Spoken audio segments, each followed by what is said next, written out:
જય સિયારામ। નમસ્કાર દર્શક મિત્રો, કરંટ હા ટોપિકમાં હું સર। પીનલ આપ સૌનું સ્વાગત કરું છું। કરંટ ટોપિકમાં આજે વાત કરી રહ્યા છે મહાકુંભના મહાત્મ્યને લઈને। આ શરૂઆત થઈ ચૂકી છે અને જે રીતે કરોડોની સંખ્યામાં લોકોની ભીડ ત્યાં જોવા મળી રહી છે, એ જોતા જ આપણે સમજી શકીએ છીએ કે સનાતન ધર્મમાં આ મહાકુંભનું કેટલું મહત્વ છે। સાથે જ 144 વર્ષ પછી આ સંયોગ આવ્યો છે, એટલે એવું કહી શકાય છે કે આજની જનરેશન માટે આ પહેલું મહાકુંભ છે અને અંતિમ મહાકુંભ છે। એટલે ચોક્કસપણે દરેક વ્યક્તિ આ ઈચ્છે છે કે આ જે સંયોગ બન્યો છે ત્યાં જઈ શકીએ અને સાથે જ આ સંગમમાં સ્નાન કરી શકીએ। એવું કહેવાય છે કે હિન્દુ ધર્મમાં એનું મહત્વ એ રીતે છે કે જો આ સંગમમાં સ્નાન કરવામાં આવે છે તો તમામ પાપોમાંથી મુક્તિ મળે છે અને તેની સાથે જ બીજા ઘણા બધા ધાર્મિક મહત્વની વાત આજે આપણે આ કાર્યક્રમમાં કરીશું। એની સાથે સાથે જે પણ શ્રદ્ધાળુઓએ ત્યાં ગયા છે એ લોકોએ ત્યાં કેવા દ્રશ્યો જોવાયા છે, કેવા કેટલી સંખ્યામાં લોકો ત્યાં ઉપસ્થિત જોવા મળી રહ્યા છે। ઘણા એવા લોકો છે કે ત્યાં આગળ લોકોને સેવા આપી રહ્યા છે। આખા દેશની વાત કરીએ એટલે અલગ અલગ ગુજરાતમાંથી પણ આપણે કહીએ તો કેટલાય શહેરોમાંથી અહીંયાથી ઘણા બધા મંદિરના એવા મહંતો છે, લોકો છે જે ત્યાં જઈને લોકોને સેવા આપી રહ્યા છે। અખાડામાંથી ઘણા બધા એવા ધાર્મિક ગુરુઓ છે, એ લોકો પણ ત્યાં ઉપસ્થિત જોવા મળી રહ્યા છે। તો ત્રિવેણી સંગમમાં ડૂબકી લગાવવાથી ખાસ શું તેનું મહત્વ રહેતું હોય છે? હરિદ્વારમાં ગંગા, નાસિકમાં ગોદાવરી અને ઉજ્જૈનમાં શિપ્રા અને પ્રયાગરાજમાં ત્રિવેણીમાં કેમ યોજાય છે આ કુંભ? 144 વર્ષ પછી કયો આ સંયોગ બની રહ્યો છે? આ તમામ મુદ્દા પર આપણે વાત કરીશું, જેની માટે મારી સાથે જોડાઈ ગયા છે રામ નરેશદાસજી મહારાજ મહંત છે અને તેઓ અત્યારે ત્યાંથી એટલે કે પ્રયાગરાજથી આપણી સાથે જોડાયા છે। સંજય લશ્કરીજી છે, તેઓ પણ પ્રયાગરાજથી જોડાયા છે, તેઓ સેવક છે। અત્યારે ત્યાં બધા જ લોકોને સેવા આપી રહ્યા છે, જે પણ લોકો ત્યાં આવી રહ્યા છે એમને પૂરેપૂરી સેવા તેઓ આપી રહ્યા છે। ભાવેશ દક્ષિણીજી આપણી સાથે છે, જેઓ શ્રદ્ધાળુ છે અને પ્રયાગરાજમાં મહાકુંભમાં જઈને પાછા આવ્યા છે। આપ સૌનું સ્વાગત છે। જી, સૌથી પહેલા મહારાજ, મહાકુંભનું મહાત્મય શું છે? મહાકુંભનું મહત્વ શું છે? મહાકુંભ કે જેનો જે એકમાત્ર મેળો નથી પરંતુ આસ્થા, વિશ્વાસ અને એકતાનું પ્રતીક છે, કઈ રીતે કહી શકાય છે? જી મહારાજ। જય સિયારામ। જી જી જી મહારાજ। तीर्थराज જી प्रयागराज में जो तीर्थों के राजा हैं, જી भारतवर्ष में 108 प्रमुख तीर्थ है। नर्मदा नदी से उत्तर 36 तीर्थ हैं और नर्मदा नदी के दक्षिण समुद्र तट तक 72 प्रमुख तीर्थ हैं। सभी तीर्थों के राजा प्रयागराज में निवास करते हैं। भगवान यहाँ अक्षय वट है, જી भरद्वाज आश्रम है हम्म और महाकुंभ का महात्मा रामायण में लिखा है, माघ मकर गति रवि जब हुई। मकर में जब हम्म रवि होते हैं तब प्रयागराज में कुंभ मेला लगता है। ये महाकुंभ प्रयागराज में होता है। जी 12 सूर्य भगवान है। 12 रूप में विष्णु के स्वरूप में तीर्थराज प्रयाग की रक्षा के लिए यहाँ बेनी माधव, शंख माधव, चक्र माधव, गदा माधव ऐसे 12 बेनी माधव भगवान विराजते हैं। जी तीर्थराज प्रयाग में यहाँ गंगा, यमुना, सरस्वती का संगम है। सरस्वती कुंड था प्राचीन काल में, फिर गंगा नदी आई, यमुना नदी आई, तीनों का संगम हुआ। पुराणों में इनका बहुत परिवर्णन है। जब जब माघ महीने में मकर राशि में जब सूर्य आते हैं तब यहाँ प्रयागराज में कुंभ होता है, महाकुंभ होता है, अर्ध कुंभ होता है। 6 साल में अर्ध कुंभ लगते हैं, 12 साल में महाकुंभ लगते हैं। ऐसे ही नासिक में कुंभ होता है 12 वर्ष पर, उज्जैन में 12 वर्ष में कुंभ लगते हैं, हरिद्वार जी में 12 वर्ष पर कुंभ लगता है। अभी जी ये प्रयागराज का कुंभ है जी 25 में। अब जी इनकी घड़ी मोड़ तिथि तो अभी वो पंचांग में देख के बता सकता हूँ, अभी तो ऐसे नहीं बताऊंगा। जी लेकिन इस बिल्कुल बिल्कुल तीर्थराज महाराज, इस का बारे में इतना और बात। महात्म है। जी जी जी महाराज, और इस बारे में हाँ, बात करेंगे। हमारे साथ આપણી સાથે ભાવેશભાઈ છે। ભાવેશજી, શું માહોલ જોયો ત્યાં? તમે ત્યાં જઈને આવ્યા છો, પહેલા તો છે ને એક શ્રદ્ધાળુ તરીકે તમારી જવાની ઈચ્છા, એની સાથે જેટલું પણ એના વિશે સાંભળ્યું હોય, ઘણી ભીડ પણ ત્યાં જોવા મળવાની હતી, કેવી રીતે તમે ત્યાં ગયા છો? કેવો માહોલ ત્યાં જોવા મળ્યો છે? જીપીએલ ખાસ કરીને તો અત્યારે સમગ્ર વિશ્વની નજર જે સનાતન ધર્મની આ પરંપરા એટલે કે પૂર્ણ મહાકુંભ 144 વર્ષનો જે આ મહાયોગ અત્યારે તીર્થરાજ પ્રયાગરાજ નગરીમાં યોજાઈ રહ્યો છે, આના વિશે ઘણું બધું સાંભળ્યું હતું. ખાસ કરી સોશિયલ મીડિયામાં એટલી બધી રીલ્સ જોઈ છે, કેવી વ્યવસ્થા છે, આ બધું રીલ્સ મારફતે અને ન્યૂઝ ચેનલ મારફતે નિહાળ્યું હતું. પણ ખાસ કરી અને રૂબરૂ આ બધો માહોલ નિહાળવાનો અવસર અમને મળ્યો. હું રાજકોટ થી છું અને રાજકોટ જે સોશિયલ મીડિયા પ્લેટફોર્મ છે એ મારી કંપની તરફથી અમે 5 જણાની ટીમ ત્યાં કવરેજ માટે પણ ગઈ હતી. અને સનાતન હિન્દુ ધર્મથી હું બિલોંગ કરું છું એટલે એઝ અ શ્રદ્ધાળુ પણ મારી જર્ની ત્યાં રહી. અમે 10 તારીખે અહીંયા અમદાવાદથી ટ્રેનમાં નીકળ્યા હતા. 12 તારીખે સવારે પ્રયાગરાજ અમે પહોંચ્યા અને 12, 13, 14 અને 15 4 દિવસ ત્યાં અમે રોકાયા. પણ અદ્ભુત એ જે વસ્તુ છે, જે અમારો અનુભવ છે, એ અનુભૂતિનો વિષય છે. એનું શબ્દોમાં હું વર્ણન કરું તો જે બધું જોયું હતું એનાથી પણ અદ્ભુત દ્રશ્યો ત્યાં અમને જોવા મળ્યા. ખાસ જો હું વ્યવસ્થાની વાત કરું તો ઘણા બધા અમે અહીંયા રિટર્ન થયા ત્યારે પૂછતા હતા કે અમારે કુંભ મેળામાં જવું છે તો ઘણા કહે છે કે ત્યાં ખોવાઈ જવાય ને બહુ ભીડ છે ને 30-40 કિલોમીટર ચાલવું પડે. તો એવું કાંઈ જ નથી. બહુ જ ત્યાં નોર્મલ વાતાવરણ છે, અદ્ભુત વ્યવસ્થાઓ છે. જો કોઈ ખોવાઈ જાય તો તેના માટે એટલે જે પેલું રીલમાં આપણને ઘણી બધી જગ્યા જોવા મળે છે કે ચાલીને આ બહુ જ ચાલ્યું છે, એટલા માટે તમને પૂછવા માંગીશ કારણ કે તમારો અનુભવ ત્યાં રહ્યો હશે કે બહુ જ લાંબી લાઈન હોય છે, બહુ જ ભીડ હોય છે, બહુ લાંબુ ચાલીને જવું પડે છે. આ બધું કઈ ત્યાં નથી. બહુ જ સારી આ વખતે વ્યવસ્થા જોવા મળી રહી છે. જી પિનલ, એમાં કેવું છે કે 13 તારીખનું જે પોષ પૂર્ણિમાનું સ્નાન હતું અને ત્યારબાદ બીજું સ્નાન 14 તારીખનું મકર સંક્રાંતિનું જે અમૃત સ્નાન હતું. આ અને હવેના બાકી સ્નાન છે મૌની અમાવસ્યાનું ને વસંત પંચમીનું અને છેલ્લે મહાશિવરાત્રી. આ જે સ્નાન હોય છે ત્યારે થોડી વધારે ભીડ હોય છે. 14 તારીખે ઐતિહાસિક ભીડ હતી, વિશ્વનું સૌથી લાર્જેસ્ટ ગેધરિંગ કહી શકાય. તો ત્યારે ત્યાં વાહનોનો થોડો પ્રતિબંધ હોય છે એટલે ત્યારે તમારે 10 કિલોમીટર ચાલવું પડે. પણ નોર્મલ દિવસોમાં અત્યારે બહુ સારું છે, એટલી બધી ભીડ હોતી પણ નથી. અને સંગમ ઘાટની આજુબાજુ જે તમારે સ્નાન કરવા માટે જવાનું હોય ને, માત્ર 2-3 કિલોમીટર ચાલવું પડે. બાકીના જે અલગ અલગ સેક્ટર્સ છે બધા, તેમાં તમને ઈ રિક્ષા પણ અવેલેબલ છે. હવે તો બાઇક વાળા પણ ત્યાં તમને એકાદ જણાને જવું હોય તો ડ્રોપ કરી દે. એટલે એવી કોઈ ચિંતાનો વિષય નથી. બહુ સરસ વ્યવસ્થાઓ છે. જી જી જી. તો આવી જે વ્યવસ્થા આપને પ્રદાન કરી રહ્યા છે એવા ઘણા બધા લોકોમાંથી संजय છે जो અત્યારે ત્યાં છે. संजय भाई, क्या कहेंगे आप? किस तरह से सारी व्यवस्था लोगों को दी जा रही है? आपका जो भी कैंप है, आप किस तरह से काम कर रहे हैं? कितने लोग वहां रोज आ रहे हैं? यहाँ तो जो मारू नाम लश्करी संजय, હું કુંભ મેળામાં તારીખ 12 થી અહીંયા છું અને એવા એવા અદ્ભુત સંતોના અહીંયા મને દર્શન થઈ રહ્યા છે અને બહુ મોટી સંખ્યામાં સાધુ સંતો, મહાન સંતોની પણ અહીં ઉપસ્થિત છે. મહાકુંભ પરિસ્થિતિ બહુ જ સારી છે. આપણે યોગીજીએ બહુ જ સારી રીતે બહુ બધી વ્યવસ્થા કરી છે. હરેક નાના મોટા બધા જ અખાડામાં જમવાથી માંડીને, ચા પાણીથી માંડીને, સવારે નાસ્તાથી માંડીને બધે હરેક અખાડામાં વ્યવસ્થા છે. કોઈ પણ શ્રદ્ધાળુ માટે કોઈ પણ એક પણ શ્રદ્ધાળુ અહીંથી ભૂખ્યો ન જાય એના માટે ચા પાણી, રાતે જમવાનું, બપોરે જમવાનું હરેક અખાડામાં આ સુવિધા છે. અને મહાન સંતોના અહીં અદ્ભુત દર્શન થઈ રહ્યા છે. અને તારીખ 14 તારીખનું જે મકર સંક્રાંતિનું સ્નાન જે હતું એમાં લગભગ કમસે કમ 10 થી 15 લાખ સંતોએ સ્નાન કરી અને ધન્યતા અનુભવી. બધા પબ્લિકોએ ધન્યતા અનુભવી.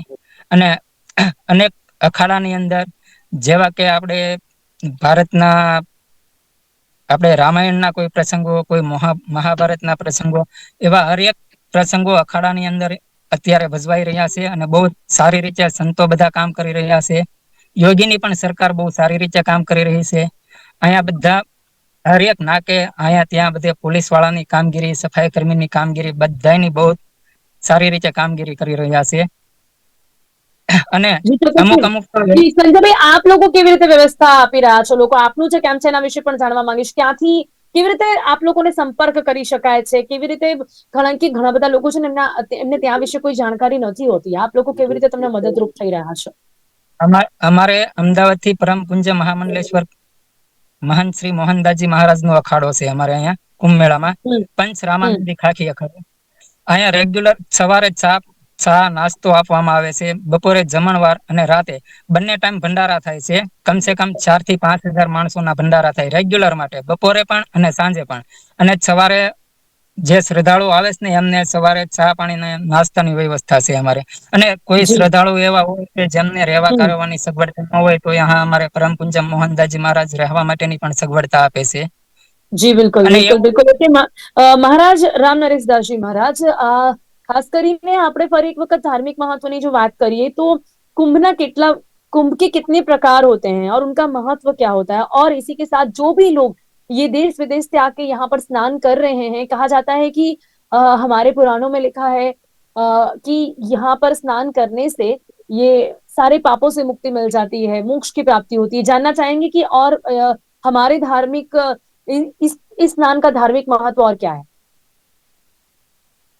भारत वर्ष में सनातन धर्मियों जो है, हिंदू लोग, जो ऋषि लोग होते हैं पूरे देश के, सनातन धर्म ऋषि अखाड़ा द्वारा व्यक्तिगत खालसे 13 अखाड़े हैं।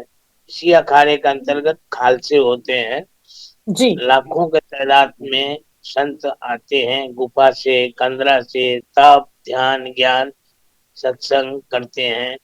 और ये जो पुराण की उत्पत्ति हुई, ऐसे संतों के सत्संग से ही ये पुराण उत्पन्न हुआ है। यहाँ कई पुराणों का निर्माण हुआ है। जो ऋषि महर्षि आते आपस में सत्संग करते हैं, जनता लोगों को सनातन संस्कृति के बारे में, हम अपने जो सनातन धर्मियों हैं हिंदू लोग, उनको समझाते हैं, उनको ध्यान ज्ञान की रास्ता बताते हैं, परमात्मा से उनको जोड़ने के काम करते हैं। और सारी व्यवस्था, कोई ध्यान करते हैं, कोई सत्संग करते हैं, कोई उपदेश देते हैं। और नागा लोग जो होते हैं वो गुफाओं में कंदराओं से निकल के जो तपस्या करते हैं, वो अपनी अनुभूति अपने शिष्यों को, भक्तों को यहाँ कुंभ मेला में वो उपदेशात्मक और प्रैक्टिकल समझाते हैं। फिर वो लोग गुफा में जाकर अपने क्रियात्मक कर्म करके। तो महाराज ये जो महाकुंभ है, ये जो योग है 144 साल के बाद क्यों बन रहा है, उस योग के बारे में जानना चाहेंगे। और ये हमारे ज्योतिष शास्त्र के गणना के अनुसार 144 वर्ष बाद ये ग्रह मुहूर्त तिथि नक्षत्र सब आया है, इसलिए इनको विशिष्ट स्थान है, महाकुंभ कहते हैं। कुंभ तो 12 वर्ष में लगता है, और ये जो ग्रह नक्षत्र तिथि मुहूर्त ये सब जो एक साथ उत्पन्न हुए 144 वर्ष पहले हुआ था, और अभी इस वर्ष से आया है। जी हाँ जी जी जी, जी बिल्कुल। मतलब अब ये फिर 144 साल के बाद ही वापस आएंगे। हाँ हाँ जी जी, वही ग्रह, वही तिथि, वही नक्षत्र, वही मुहूर्त सब उत्पन्न हुआ। में विशिष्ट प्रकार के पुण्य होता है। प्रजा जो आते हैं और मन स्थिति को स्वस्थ करने के लिए, जो कहते हैं पाप धुल गया, कोई पापी है, गंगा स्नान किया, साधु संत के वाइब्रेशन जो लगता है उससे उनको शांति मिलता है।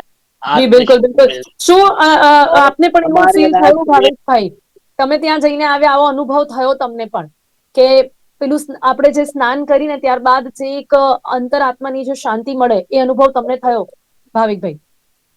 જી, ખાસ કરીને એ અનુભવ સનાતન સંસ્કૃતિમાં થયા છીએ, એટલે આપણા માટે આ સ્નાન એ માત્ર એક સ્નાન ન જ હોય, આપણી ભાવનાઓ છે આપણા આ કલ્ચર સાથે જોડાયેલી હોય, એટલે અનુભવ ત્યાં થયો જ. પણ ખાસ હું તમને કહું કે 14 તારીખનું જે અમૃત સ્નાન હતું મકર સંક્રાંતિનું, સવારના 3 વાગ્યાની જે પબ્લિક હતી એ આ સાધુઓના દર્શન માટે ત્યાં પ્રતીક્ષા કરી રહી હતી. કેમ કે આપણે જે આદિ જગતગુરુ શંકરાચાર્યજીએ સનાતન ધર્મની વ્યવસ્થા જે ઊભી કરી, પહેલા પણ ધર્મની વ્યવસ્થા તો હતી, પણ કે થોડીક વિધર્મીઓના આક્રમણના કારણે જે વ્યવસ્થાઓ સનાતન ધર્મની વિખાઈ હતી એને સરખી કરવા માટે આદિગુરુ જગત શંકરાચાર્યજીએ જે અખાડાઓની રચના કરી, એ તમામ અખાડાઓના સાધુઓ એ 14 તારીખે સ્નાન કર્યું. એમાં સૌથી દુર્લભ દર્શન જેના હોય છે એવા નાગા સાધુઓ કે જે સમાજના સંસર્ગમાં નથી રહેતા, પહાડોમાં પોતાની તપશ્ચર્યામાં જ હોય છે. એ 12 વર્ષે આ મહાકુંભમાં જ તેના દર્શન થતા હોય છે. તો પબ્લિક રાતના 3 વાગ્યાથી લઈને સવારના 6:30 જ્યારે પ્રથમ સ્નાન નાગા સાધુ કરે છે ત્યાં સુધી એના દર્શનની પ્રતીક્ષામાં ઊભી હતી, કે જે અદ્ભુત નજારો જોવા જેવો હતો. અને સાથે જ બીજી વાત કરું કે જે હવે જવાનું વિચારી રહ્યા છે એ બધાને કહું છું કે ખાસ કરીને કેટલીક બાબતો કે જે અમે ત્યાં અનુભવી છે તો તમે ધ્યાન રાખજો. જેમ કે ગુજરાત કરતા ત્યાં થોડી ઠંડી વધારે છે, એટલે તમારો સામાન પેક કરો ઓઢવા માટે ત્યાં પણ ઉતારામાં વ્યવસ્થા હોય છે, પણ સાથે વૈકલ્પિક વ્યવસ્થા થોડી આપણે રાખીએ, બ્લેન્કેટ કે ગોદડું કે જે કાંઈ આપણે હોય એ લેતા જઈએ સાથે. અને બીજી વસ્તુ એક એ છે કે હરિહરનો સાજ તો બધે છે. સેક્ટર નંબર 16 માં મહામંડલેશ્વર નગર આખું ઊભું કરવામાં આવ્યું છે, જેમાં ગુજરાત સહિતના બધા સંતોના અખાડાના ત્યાં ઉતારાઓ છે. જેમાં ગુજરાતની વાત કરું તો ભારતી આશ્રમ સરખેજ, ગીતા આપણે અમદાવાદમાં જે ગીતા મંદિરનો ઉતારો છે તે સેક્ટર 19 છે. પછી સેક્ટર 20 મહેન્દ્રગીરી મહારાજ જે જુનાગઢ ભાઈ, એક સવાલ એ થાય છે કે આ લોકોને સંપર્ક કેવી રીતે કરી શકાય છે જેમને કોઈ જાણકારી ના હોય? એટલે જે જિલ્લામાંથી આવતા હોય, સપોઝ જુનાગઢમાંથી હોય તો જે લોકો જઈને આવ્યા છે એમને પૂછી શકો કે ત્યાં વ્યવસ્થાપકોમાં કોણ છે. મોટે ભાગે જે તે મંદિરના જે ટ્રસ્ટીઓ હોય છે તે ત્યાં સતત ઉપલબ્ધ રહેતા હોય છે, એટલે એમનો નંબર મેળવી શકે. અને આમ ત્યાં કોઈ રેફરન્સની જરૂર નથી. મેં તમને કીધું એમ કે કદાચ તમે પહોંચી ગયા અને કોઈ રહેવાની તમારી પાસે નથી તો સેક્ટર નંબર 16 થી 19 મેં જેમ કહ્યું એમ દુધરેજ મંદિર વડવાળાની જગ્યાનો ઉતારો છે, ત્યાં તમે જાઓ અને કહો કે ગુજરાતથી આવીએ છીએ, તો આ તો સાધુઓનો જે ઉતારો છે ત્યાં કોઈ તમને ચાર્જ નથી. રહેવું, જમવું ને બધી વ્યવસ્થાઓ ત્યાં તમને કરી આપવામાં આવશે. કોઈ એવી રેફરન્સની જરૂરિયાત નથી. જી જી જી ભાવિકભાઈ, એક સવાલ એ પણ છે કે ખાવા પીવાની વ્યવસ્થા ત્યાં કેવી છે? આરામ કરવાની, રૂમની, સુવાની? જો કારણ કે મહિલાઓ જ્યાં જતી હોય, નાના છોકરાઓ જતા હોય છે, તો કેવી વ્યવસ્થા છે? જી, જે અખાડાઓ જે છે એમાં પતરાના ટેન્ટ બનાવવામાં આવ્યા છે. ઉપર કપડું હોય છે, પછી અંદર પણ સરસ મજાનું ઘાસ પાથરીને એના ઉપર કાર્પેટ હોય છે. અને ઓઢવાની વ્યવસ્થા પણ ત્યાં બધાને આપવામાં આવે છે, પણ સાથે લઈ જવી, કેમ કે કદાચ અત્યારે ભીડ એટલી બધી હોય છે તો વધારે મહેમાનો આવી ગયા હોય તો આપણે ઠંડી નો આપણે લાગે આપણને, એટલા માટે થોડી પૂર્વ તૈયારી રાખવી. અને ખાવા પીવા બાબતે કહું તો આ બધા જ અખાડાઓ જે ગુજરાતના છે ત્યાં તમને ગુજરાતી સરસ મજાનું, અમે જેમ કે ભારતી આશ્રમમાં રોકાયા, ભારતી આશ્રમના ઉતારામાં રોકાયા હતા, તો ખીચડી, કઢી, રોટલી, છાશ બધું જ. સવારમાં ચા, આપણી ગુજરાતીઓને ચા વગર ન હાલે, તો ચા વ્યવસ્થિત મળી રહે. એ સિવાય રસ્તાઓમાં બીજા સેક્ટરમાં અઢળક, તમને કલ્પના નહીં હોય એટલી ખીચડીનો પ્રસાદ, કોઈ સ્વીટનો પ્રસાદ, બધું ચાલુ જ હોય છે. એટલે જમવા બાબતે કોઈ તકલીફ નથી. ઓકે સંજયભાઈ, કેટલા દિવસમાં ને કેવી રીતે ત્યાં આગળ દર્શન બહુ સારી રીતે થઈ જાય, સ્નાન થઈ જાય? તમે ત્યાં એક સેવક તરીકે સેવા આપી રહ્યા છો લોકોને, તમારું શું, તમે શું કહેવા માંગો છો કે કેટલા દિવસમાં એ લોકો નીકળી શકે, કેટલા દિવસમાં ક્યાં ત્યાં પહોંચી શકે, કેવી રીતે સંપર્ક કરી શકે ને કેવી રીતે લોકો પાછા ફરી શકે? એમને જો લોકોને દર્શન કરવાની ઈચ્છા હોય ને તો આપણે જે 21 થી અત્યારે 27 તારીખ સુધીમાં આરામથી દર્શન થઈ શકે. ઓકે, એટલે અત્યારે 21 થી અક્ષયવટ છે, 27 તારીખ છે. ઓકે, નાગબાગ સુધી. હા, જેમાં ભીડ ઓછી હોય આપણે મેળાની અંદર, એટલે તો એમાં આરામથી દર્શન કરી શકે. જેમ કે અહીંયા નાગબા શંકર મંદિર છે, અક્ષયવટ છે, બડે હનુમાન મંદિર છે, ત્યાં આરામથી દર્શન કરવા માટે તો જો ભક્તોને પધારવું હોય ને તો 21 થી 27 તારીખ સુધીમાં બહુ સરળ રહે. એમાં શું છે, ભીડ ઓછી હોય. અને પછી તો પાછું શાહી સ્નાન 29 તારીખે છે, એટલે એમાં આવક જાવકમાં થોડીક ટ્રાફિક પણ નડે, જવામાં તકલીફ પડે, આવવામાં તકલીફ પડે. અત્યારે ટ્રેનો પણ બધી બુક છે આવવા જવામાં બંને ટાઈમમાં, એટલે ભક્તોને જવા આવવામાં તો અગવડ છે. અને પેલા કીધું એમ કે 29 નું સ્નાન હોય આપણે અહીંયા, તો માનો કે 27 તારીખે રાતે 9 વાગ્યા પછી રસ્તા બંધ કરી દે, જેથી કરીને તમારી ગાડી એરપોર્ટ છે અથવા તો ટૂંકમાં 10 કિલોમીટરની રેન્જમાં તમારી ગાડી બહાર મેકાવે છે અત્યારે. Okay okay. અત્યારે તમારું જે છે કેમ્પ, એમાં કેવું આયોજન છે? ત્યાં સંપર્ક કરીને ત્યાં કેવા પ્રકારની સેવા તમે લોકોને આપી રહ્યા છો? અમારે ત્યાં જો સવારે, બપોરે અને સાંજે 3 ટાઈમ ચા, નાસ્તો અને જમવાની સેવા આપી રહી છે. પછી અમે એક સ્કેનર બનાવેલું છે કે કોઈ પણ ભક્તો અટવાય તો અમારા કેમ્પ સુધી આવી કે એ માટેનું અમે એક આખું લોકેશન ઉભું કરીને હરેક મોબાઈલમાં અમે રજૂ કરેલું છે, જેની અમે વોટ્સએપ દ્વારા, જે છે ફેસબુકમાં, એમાં તેમાં બધે અમે અમારું એ કમ્પ્લીટ કરીને અમે મોકલેલું છે બધાને કે કોઈ સંજયભાઈ, પણ એવું અટવાય. પણ સાંભળ્યું છે કે ત્યાં ઘણા બધા લોકો, એટલે એમ તો બહુ જૂની પુરાણી વાતો આપણને લાગે જૂની કે એવું કે કુંભના મેળામાં ખોવાઈ જાય લોકો, પણ અત્યારે બી મેં એવું વાંચ્યું કે ઘણા બધા લોકો ખોવાઈ જતા હોય છે. શું નાના બાળકો, એટલી ભીડ છે ત્યાં આગળ કે આ સમસ્યા થાય છે? સમસ્યા એવી તો બહુ નહીં થતી મેડમ, પણ અત્યારે હમ. આપણે છે 29 ના સ્નાનમાં જ્યારે ટ્રાફિક હોય ત્યારે એવી સમસ્યા થાય. પણ હરેક જગ્યાએ સરકારે માયકના સ્ટેન્ડ લગાવેલા છે, તો કોઈ હમ. પણ કોઈનું બાળક ખોવાઈ ગયું હોય કે કોઈ વિખૂટા પડી ગયા હોય તો એમના માટે હમ. ત્યાં માયકમાંથી તરત જ જાહેરાત કરે. એમાં બધા ક્રમ આપેલા છે, 1 નંબર, 2 નંબર, 5 નંબર, જેવી રીતે જે ક્રમમાં ખોવાયેલ વ્યક્તિ ઉભો રહે તો ત્યાં હમ. માયકમાં બોલીને સામેનો વ્યક્તિ એમનો હોય ત્યાં જઈને અમને મેળવી લે. એ રીતની બધી સુવિધા છે અત્યારે આપણે અહીંયા. Okay, okay, okay. અને મહારાજ, હવે છે ને આ જે महाकुंभ છે ને, कुंभની જે मान्यता છે, पौराणिक मान्यता, इस समुद्र मंथन, वो समुद्र मंथन की कथा के साथ किस तरह से जुड़ी हुई है महाराज? ऐसा कहा जाता है कि जो जब समुद्र मंथन हुआ था वहां उस टाइम पे जहां जहां भी वो पानी गिरा था वहां वहां ये स्नान होता है। मैं आपसे जानना चाहूंगी कि क्या समुद्र मंथन की कथा के साथ किस तरह से महाकुंभ जुड़ा हुआ है? हाँ जी, जी। समुद्र जी महाराज। मंथन के टाइम में जो हम अमृत कलश निकला था, जी। उसमें दानव और देवता, ये जी। दोनों लोग मिलकर हम मंथन किए थे। और जब कलश निकला तो ये लोग आपस में कुछ युद्ध जैसा स्थिति बना दिए, पहले मेरे को चाहिए, मेरे को चाहिए। तो हम्म। उस समय जो वो कलश लेकर के, वो इंद्र का पुत्र था जयंत, और उनके निर्देश के अनुसार जहां जहां ये कलश लेके लोग भागे होंगे, दौड़े होंगे, जहां जी। जहां कलश छिल गिरा, और वो 4 जगह पुराण में वर्णन है। उसी हम्म। चारों जगह प्रयागराज में, हरिद्वार में हरि की पौड़ी पर स्नान हम्म। कुंड है, वहाँ स्नान होता है। जी। गंगा जमुना सरस्वती कुंड है यहाँ, और गंगा और जमुना सरस्वती की संगम है तीर्थराज प्रयाग में, यहाँ कुंभ लगता है। और हम्म। राम कुंड है नहीं, नासिक में, वहाँ स्नान हम्म। होता है। और जी। वो क्षिप्रा के तट पर राम कुंड है, वहाँ स्नान होता है। ये 4 जगह कुंभ जी। में जी। जी स्नान होता महाराज। है। जी एक बिल्कुल। बारह और वर्ष के। इसीलिए हम ऐसे कह सकते हैं कि हर एक सनातन धर्म में मानने वाले या हर एक हमारे देश के नागरिक को ये महाकुंभ में जाकर स्नान जरूर करना चाहिए। સમય અહીંયા સમાપ્ત થાય છે સંજયજી, મહારાજ અને ખાસ ભાવિકભાઈ, આપ સૌ અમારી સાથે જોડાયા તે બદલ આપનો ખૂબ ખૂબ આભાર। તો કરંટ ટોપિકમાં આજે આપણે વાત કરી છે ખાસ મહાકુંભના મહાત્મ્યને લઈને, તેની સાથે જ આપણે આજે જે ચર્ચા કરી છે ને એમાં જે લોકો ત્યાં સેવા આપી રહ્યા છે એમની પાસેથી જાણ્યું છે કે કઈ રીતે આ વ્યવસ્થા તેમણે ઊભી કરી છે। શ્રદ્ધાળુ કે જે ત્યાં જઈને દર્શન કરીને આવ્યા છે ત્યાં કેવો માહોલ છે, આપને પણ ઘણી જાણકારી મળી છે કે કેવી રીતે તમે ત્યાં જઈ શકો છો। મહારાજ આપણી સાથે જોડાયા છે, તેઓ પણ ત્યાં ઉપસ્થિત છે। મહાકુંભનું ધાર્મિક મહત્વ શું છે, શા માટે આ 144 વર્ષ પછી સંયોગ બની રહ્યો છે, તેના વિશે આપણે અહીંયા ચર્ચા કરી છે। કરંટ ટોપિકમાં અત્યારે બસ આટલું જ, ફરીથી મળીશું નવા વિષયની સાથે। ત્યાં સુધી રજા આપશો। નમસ્કાર।